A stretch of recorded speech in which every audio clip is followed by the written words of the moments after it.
بہت قریب سے قریب وقت آ گیا، 40 بھی قریب آ گیا، پہلی سفر بھی گزر گئی۔ جہاں بھی بیٹھ کے آپ لوگ سن رہے ہیں میری مجلس میں، اگر شوز پہنے ہوئے ہیں تو شوز اتار دو، چپلیں پہنے تو چپلیں اتار دو۔ ناؤ سٹ پراپرلی فار 5 منٹس۔ دور ازا کے اس دور میں ہم انٹر ہو گئے کہ ایک روایت سے کل کی رات مولا حسین کی مظلوم بیٹی کی شہادت کی رات ہے۔ 10 صفر شہادت بی بی سکینہ، اس غریب بچی کی شہادت ہے، اس یتیم بچی کی شہادت ہے جس کو رونے نہیں دیا۔ 2 یتیم گزرے اسلام آنے کے بعد کہ جس کو رونے نہیں دیا۔ مدینے میں بی بی سکینہ کی دادی ہماری مظلوم شہزادی، کائنات کی مظلوم ترین شہزادی، اس بی بی کو رونے نہیں دیا۔ پہلی یتیمہ ہے اسلام کی۔ اللہ کے رسول کی آنکھ بند ہوئی، مسلمانوں کو چاہیے تھا کہ آگے بی بی کے دروازے پہ بیٹھ جاتے، پرسہ دیتے، لیکن ظالموں نے کہا کہ ابوالحسن فاطمہ سے کہو یا دن میں رو یا رات میں رو۔ یہ پہلی یتیمہ ہے جس کو رونے نہیں دیا خاندان اہل بیت کی۔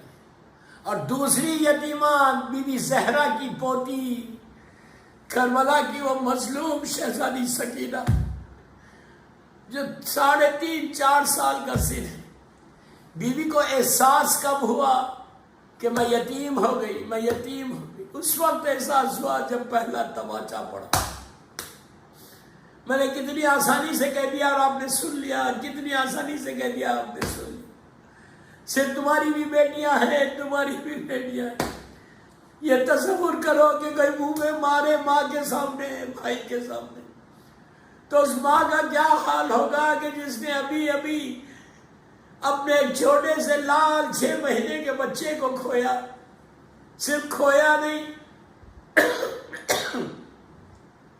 جس کو دفن کر دیا تھا میرے آقا نے۔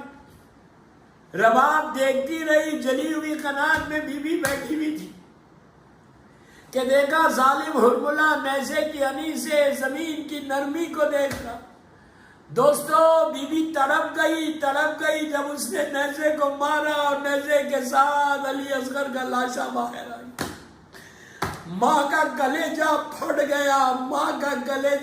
گیا، رباب چیخنے لگی کہ ہائے میرا علی اصغر، جس کو میرے آقا نے دفن کر دیا تھا، ظالم نے ماں کے سامنے پھر ذبح کر دیا۔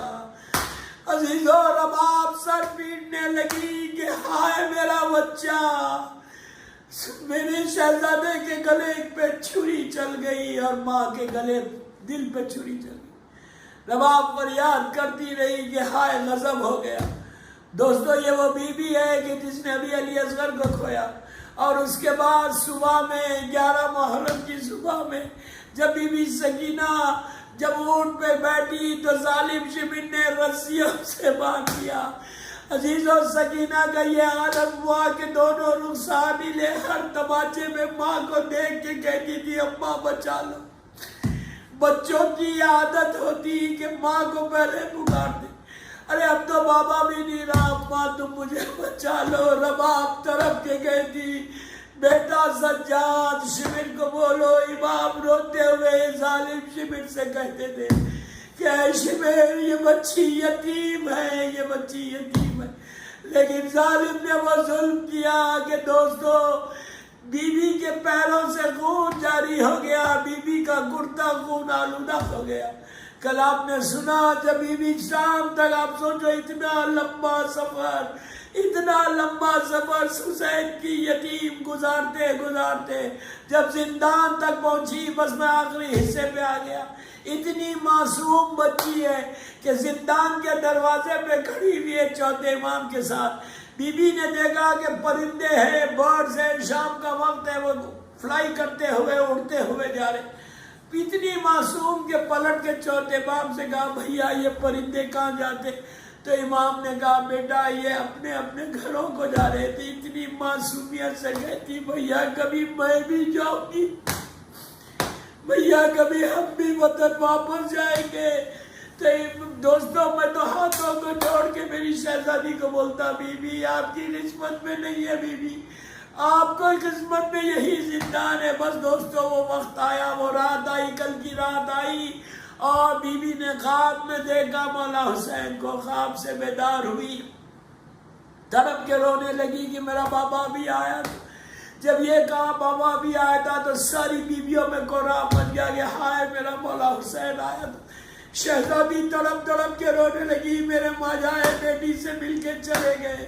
جب یہ کہنے لگے تو آوازیں جب بلند ہوئی تو ظالم یزید کو جب پتا چلا کہ حسین کے سینے پہ سونے والی نے باپ کو خواب میں دیکھا تو اس نے سر مبارک بھیج دیا اور غضب ہو گیا۔ جیسی سر مبارک زندان میں پہنچا، سکینہ دوڑتی ہوئی گئی، بابا آپ تصور کرو بابا کے سر کو لے لیا، لے کے رخسارے پہ رخسارا رکھ دیا، کہنے لگی بابا کہاں چلے گئے تھے، بابا آپ کہاں چلے گئے، میں کب سے پکاری، بابا آ کے دیکھو میرے حال کیا ہو گیا، بابا میرے کام دیکھ لو، بابا میرے رخسار۔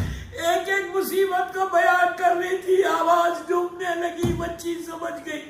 عزیز و نواب نے چوتھے باپ سے کہا بیٹا دیکھو بہن کہا، امام آئے تو بچی کی آخری ہچکیوں میں یہی تھا کہ بھیا مجھے کسی ٹھنڈے مقام پہ دفن کرو۔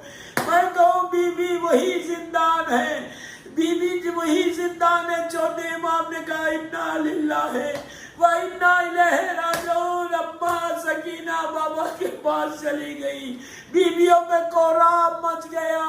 عزیز و امام کے ہاتھ میں بہن کی میت جب لحد کے قریب آئے تو زینب نے کہا عباس سکینہ دفن ہو رہی ہے۔ ارے دو ہاتھ نکلے، کہا لا میری بچی کو۔ بس میں ایک آخری حصہ جب رہائی ہوئی اور ایک ایک تبرک آیا اور جب چادریں آئی تو زینب نے سب کی چادریں دے کے سکینہ کی چھوٹی سی چادر کو اٹھایا، کان کے بالیوں کو اٹھایا، چھوٹی سی لحد پہ گئی اور جا کے چادر کو رکھ کے کہا بیٹی تمہاری چادر واپس آ گئی، یہ کان کے بالی واپس آ گئے۔ سکینہ بڑی خواہش تھی اب وطن جا رہے، پلٹ کے شام کی عورتوں سے کہا بیویوں میں اپنے دل کے ٹکڑے کو چھوڑ کے جا رہی، میری بچی کی لحد پہ آنا۔